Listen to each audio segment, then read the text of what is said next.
Canadians are dying on the roads, and it seems that you're spending more time keeping your government safe than Canadians safe on the roads. What do you say to that criticism? I haven't heard that criticism. You just did. Okay, well, what I can tell you is that Minister, we're trying to schedule a meeting to have the victims here. Unfortunately, your party is filibustering that. They're unwilling to listen to the victims. The victims, it's cold comfort for them to hear that we're making some progress. The drivers that have been misused? Is that the victims as well? Sure, absolutely, as well as those who have died on our highways.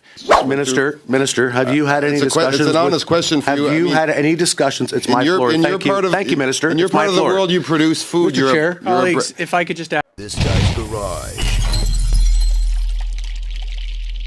Like and subscribe. Number 14 of the Standing Committee on Transport, Infrastructure and Communities. Pursuant to Standing Order 1082 and the motion adopted by the committee on Thursday, September 18th, 2025, the committee is resuming its study on the changing landscape of truck drivers in Canada. Minister McKinnon, Canadians are dying on the roads, and it seems that you're spending more time keeping your government safe than Canadians safe on the roads. What do you say to that criticism? I haven't heard that criticism. You just did.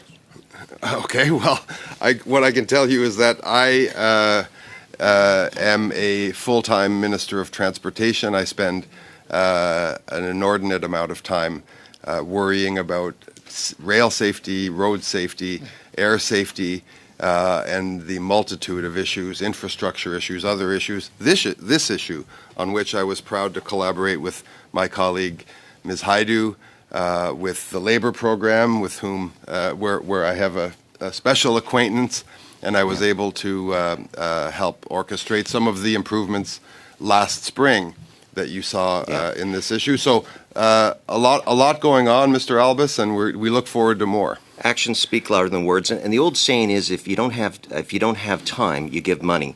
So what investments in road safety will be in the budget? And if you can't give concrete examples today, will you at least commit to putting a firewall around any cuts that you need to make to any safety program under your portfolio? Well, I can assure you there'll be no compromise on safety ever. And I can tell you that I can point you to the $77 million that will be in the budget, won't be in the budget if it does not pass, unfortunately, but will be in the budget that will make this vast improvement, we think, to the trucking regime in the country. There's that House Leader role again. Minister, National Safety Code 16, the requirements for a Class 1 driver's license for extra-provincial driving right now is a recommendation. We have a patchwork system in this country with varying standards. Why is it not a law for extra-provincial? That's an area under your direct responsibility, sir. We have a collaborative system in this country in terms of transportation. Some parts of it are exclusively provincial. In fact, you could argue that the heavy half of regulation of trucking is found at the provincial level. Certainly, enforcement is found at the provincial level. And where we collaborate is nationally. So it's not necessarily, in many cases, a federal system, but a national system through the CCTMA or others where we collaborate and establish standards. And in all events, this needs to be a collaborative. A safety fitness certificate is set by you as the Minister of Transport through the Motor Vehicle Transportation Act. I hope you take this suggestion seriously. Sorry, many truck drivers are operating under the Driver Inc. model, are basically effectively gig workers, and they don't have access to the basic protections and are vulnerable to exploitation. Can you talk about how the federal government is ensuring that labor standards are evolving to reflect the reality of gig-based employment, particularly in sectors like trucking? Yeah. I mean, I think the reality is that when people are being misused or abused in this way, and some could call this abuse, oftentimes they are unaware of their rights, and they're unaware of the fact that this is happening to them. There may be a number of different reasons for that, but the end result is the same. We have workers that are not receiving the same protections, not being advised of the same rights, certainly in some cases not being paid wages that they thought they would be paid through complicated complicated schemes of compensation.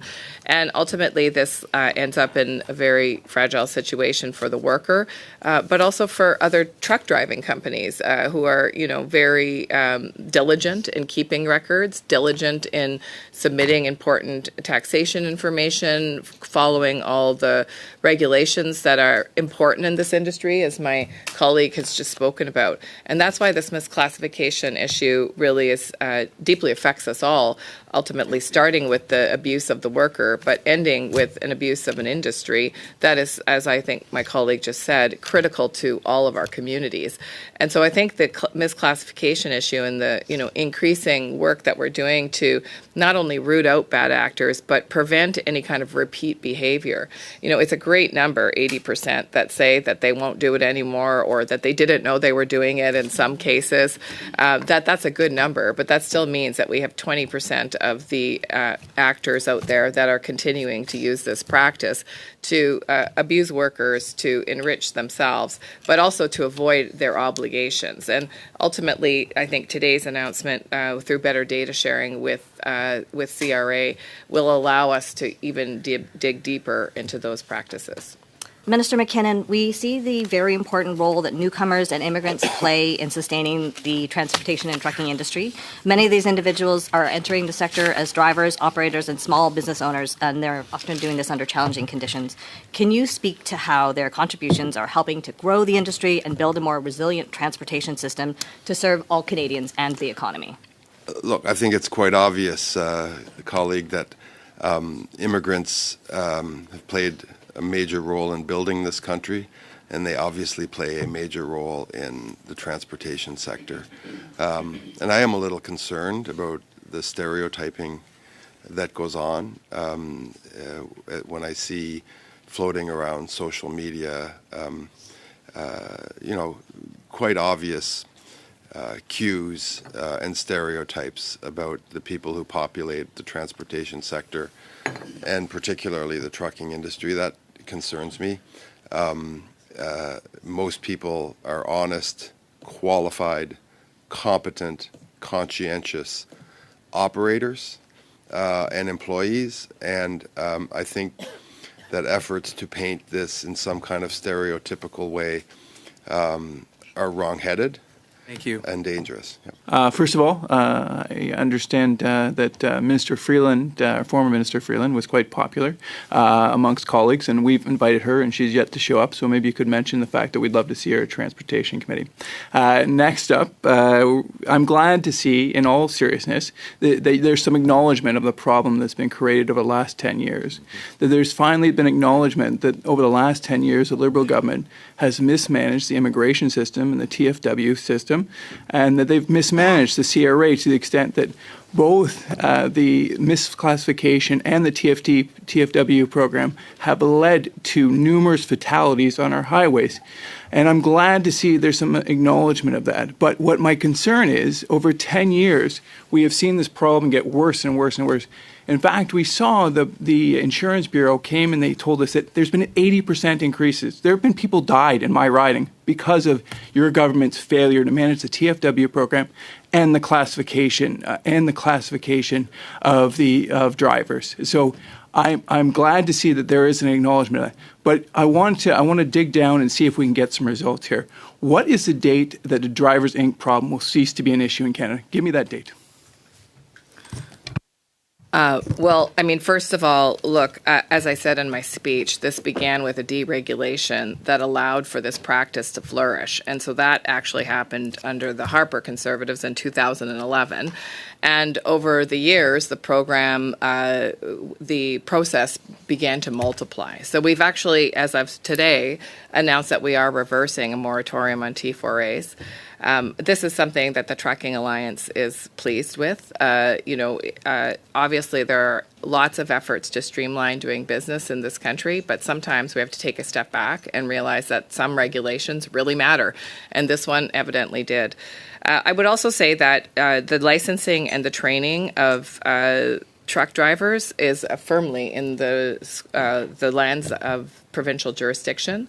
And that's why this partnership with provinces and territories is so important, because we can't actually get to the infractions from a driving capacity licensing way without the provinces and territories. According to the Insurance Bureau, we've seen an 80% increase in accidents in Ontario and 88% in Ontario, or in Alberta. We've seen over 80% in Atlantic. This is a national problem. We would love to have some national leadership. So I'm going to ask you again, at what date will a Drivers Inc. issue cease to exist in Canada? Well, I think we're actually getting somewhere, because what we have not only done is send a strong signal through the industry, but also crack down on individual companies, small, medium, and large, that have used Minister, this we're practice. trying to schedule a meeting to have the victims here. Unfortunately, your party is filibustering that. They're unwilling to listen to the victims. The victims, it's cold comfort for them to hear that we're making the some drivers that have been misused? Is that the victims as well? Sure, absolutely, as well as those who have died on our highways because of your government's inability to properly classify drivers and to handle the TFW program in a sensible manner.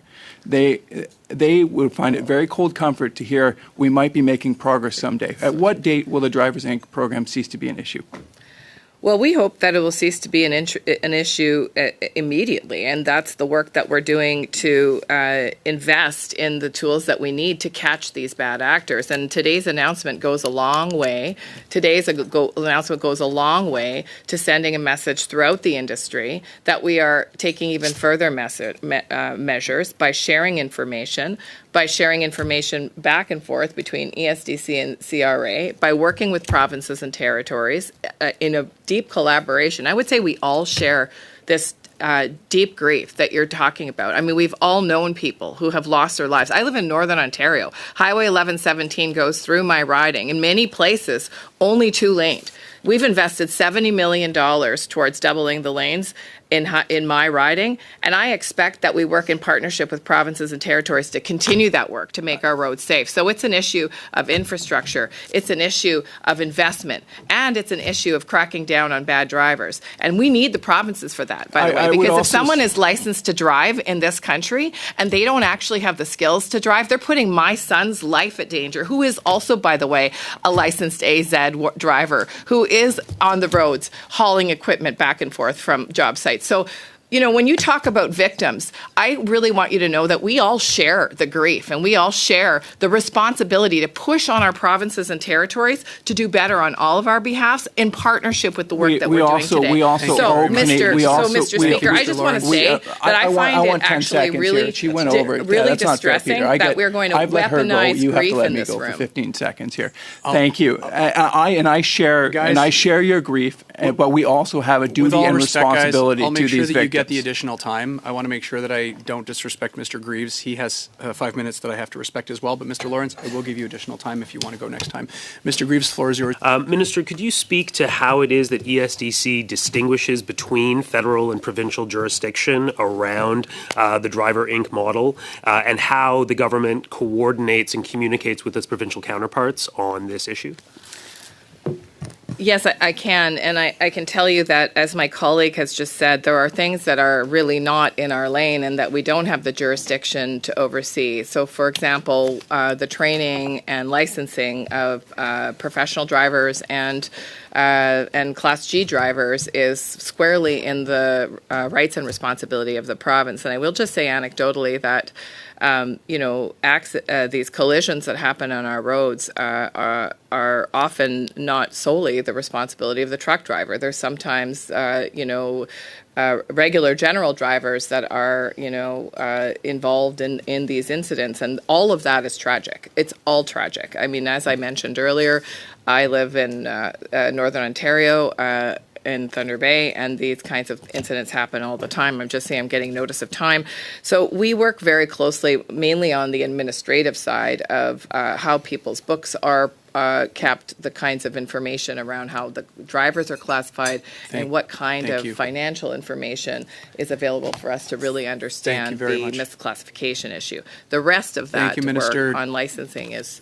In your testimony, and I'm notwithstanding the fact that I agree with you that our grocery shelves are full of goods because of transport, our truckers, I'm also going to equally say that probably because Canadians can't afford food. But that's just a point of interest. Minister, on October 7, 2025, this committee heard compelling testimony from witnesses who described the Driver Inc. model as, quote, the crisis that is destroying the trucking industry, causing carnage on our highways and robbing our social network of billions of dollars each year. Minister, just honestly, yes or no questions, please. In your capacity as Minister of Transport, have you met with the Ontario Minister of Transportation about this crisis? Mr. Sarkaria and I have communicated back and forth, and our offices have. We will continue to obviously collaborate with Ontario. We have, as you can imagine, a number of major issues with Ontario that we want to solve together, and we'll do that. But I visited your riding. I visited the greenhouses in your riding. I visited the temporary foreign workers who work in the greenhouses in your riding, and the owners of those greenhouses who say that they could not possibly survive without those temporary foreign workers. I just want to ask you, though, Mr. Lewis. I had a very, very brief question. I want to ask you, Mr. Lewis, do you approve of the stereotyping of temporary foreign workers that your colleagues just went through? Minister, have you had any discussions? It's an honest question for you. Have you had any discussions? It's my floor. Thank you, Minister. In your part of the world, you produce food. Mr. Chair, colleagues, if I could just ask everybody you're a to bread speak one basket at a for time, Canada, Mr. just Lewis. for the benefit of our interpreters who are having a very hard time trying to figure out what to translate. Minister, have you had any Lewis, discussions with Felix Fung? So I'm going to add 15 seconds. Thank you very much. Minister, have you had any discussions with Felix Fung, the Assistant Deputy Minister of Transportation on the CCMTA regarding this crisis? Well, I just want to finish off on my earlier I would comment. ask you questions, yes or no? Sometimes Please, you got to Minister, take a stand. yes or no? Sometimes you got to take a stand, Mr. Lewis. I'm taking a stand right now. Just yes or no? Do you approve of so your the answer is no. Have you met with any of the boards of directors from CCTMA about this crisis? Do you approve of your colleagues' stereotyping of temporary foreign workers who are vital to the employment base in your riding and to feeding Canadians? So the answer is no. Okay. Thank you for that, Minister. So let's talk about my riding of Essex. And quite frankly, I know about the bread basket of Essex. You don't need to remind me. And thank goodness for those greenhouses, because they certainly put a lot of food on Canadians' table, but also on Americans' tables as well. And because of the price of food, thank goodness that they do that. My riding of Essex is next to the busiest international border crossing in North America. And earlier this year, a truck driver lost its load on County Road 42 and Banwell Road in my riding of Essex. But because you visited it, you must know exactly where it's at. There were tons and tons and tons of safety violations. Minister, what does Standard 16 mean? I assume that you've spoken to Mr. Sarkaria about those safety violations. What does Standard 16 mean, Minister? So that he can talk to his colleagues in law enforcement. So what does Standard 16 mean? Do you know? Well, the first thing, if you're interested in solving the problem, Mr. Lewis, I suggest that Mr. Sarkaria, so Standard 16, perhaps I could introduce you. Thank you, sir. So you don't know. Mr. Sarkaria and I will talk to you about law enforcement on those highways that I've been down. I've visited those greenhouses. I've talked to those workers. I've seen those packaging plants. We're very proud of that industry in Canada. As you should be. That is an incredible industry so with incredible 16, entrepreneurs. Thank you, Minister. So Standard 16, let me just read it for you, means entry-level training class 1. What drivers must be trained in, like vehicle inspection and driving practices. Now, at least you're aware. Last question. How much time, Mr. Chair? You have 1 minute left. Thank you very much. My next question is for Minister Hadju. Mr. Lewis, you agree that driver certification is a provincial responsibility? Surely? Well, I would suggest that because it's interprovincial, which is why my next question is for Minister Hadju. Would you like us to federalize that issue? As Mr. Sarkaria, and by the way, and I've heard you speak about Highway 11 and Highway 17, and I know that area very, very well. I spend a lot of time up in that area. Minister, we had some testimony back a couple of weeks ago. Just got to find my note here, Minister. There we go. On October 7th, one witness, Johan Couture, Executive Director of the Women's Trucking Federation of Canada, testified before committee.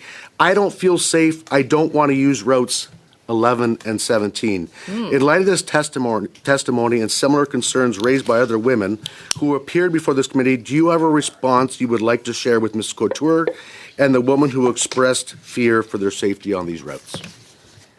Well, I would echo that fear. I'm driving down that road this weekend for an event in my very large riding, and I will tell you I'm very glad that there's no snow on the road, and there are times where, as a member of Parliament, I actually cancel visits to small communities in my riding because 1117 is the only route in, and there are portions of that road that are extremely treacherous. Now, the good news is that Ontario and Canada have invested in widening the road and increasing lanes, and in those parts, the safety obviously has increased.